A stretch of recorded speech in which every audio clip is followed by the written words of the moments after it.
Bonjour et bienvenue sur C'est prévu pour le RWLP. J'ai à mes côtés Monsieur Toussaint qui a accepté de nous répondre pour le droit à l'aisance. Pourriez-vous par contre vous présenter brièvement? Alors, je suis Philippon Toussaint, je suis chargé de prévention pour l'aide à la jeunesse dans l'arrondissement de Bruxelles et je suis Oui. travailleur social. J'ai une longue expérience, notamment en travail AMO, c'est-à-dire aide aux jeunes en action en milieu ouvert pour les jeunes en travail social de rue. Ok, merci. Alors, selon vous, que veut dire atteindre le droit à l'aisance? Atteinte au droit à l'aisance, c'est le droit, le droit de pouvoir être insouciant, de pouvoir profiter de la vie sans se préoccuper de savoir ce qu'on va manger demain, où on va dormir, comment on va payer sa Oui. facture et si on va pas avoir des ennuis. Et c'est très important de pouvoir s'endormir tous les soirs sans avoir peur du lendemain. C'est ça le droit à l'aisance, c'est ne pas avoir peur du lendemain. Ça va, je vous remercie. Euh, à votre avis, qu'est-ce qui permet dans la sécurité sociale d'atteindre le droit à l'aisance? Ben, c'est d'abord d'avoir un accès facile à des travailleurs, à des contacts directs avec des travailleurs qui peuvent vous expliquer et vous octroyer ces droits. Vous donner le chemin à suivre. Et le chemin à suivre n'est pas toujours simple. On sait bien que c'est parfois très compliqué de savoir à qui s'adresser, qu'est-ce qu'il faut avoir comme élément avec soi pour pouvoir obtenir les droits auxquels on peut, euh, on peut revendiquer.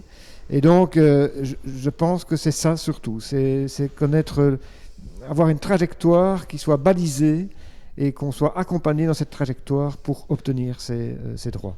Oui. Et qu'est-ce qu'il faudrait améliorer dans la sécurité sociale pour atteindre ce droit à l'aisance? Je pense que les travailleurs sociaux se doivent d'aller plus à la rencontre des publics, ne pas attendre que le public soit en situation trop compliquée et ne sache plus comment faire et donc il va pousser la porte d'un service social, mais trop tard. Il faut anticiper, il faut aller à la rencontre des gens et voir avec les personnes qui sont Oui. concernées quand est-ce qu'à un moment donné ils sont dans une situation qui pourrait basculer vers quelque chose de plus difficile, de plus compliqué. Et tout de suite mettre quelque chose en place pour les aider, pour les accompagner, pour qu'ils ne basculent pas et pour que ces personnes ne basculent pas dans les grandes difficultés. Ok, merci. Qu'y a-t-il comme lien entre le droit à l'aisance et les revenus? Que faudrait-il faire évoluer, à votre avis, pour tous les types de revenus? Ben, peut-être pas tous les types de revenus, parce qu'il y a des revenus qui sont déjà satisfaisants. Et Oui, bien sûr. donc moi, par exemple, je gagne ma vie normalement et je n'ai pas besoin qu'on m'augmente. Mais il y a des gens qui travaillent dans des conditions difficiles et qui ne reçoivent que très peu et qui devraient donc être augmentés. Les bas salaires devraient vraiment être augmentés et les basses allocations de remplacement des salaires, que ce soit le chômage, le CPAS, le revenu d'intégration sociale ou des revenus liés à un handicap ou à une maladie, devraient être rehaussés. Donc, si je comprends bien, vous auriez augmenté leur pension d'un coup, pas attendre 4 ans. Oui, moi, bon.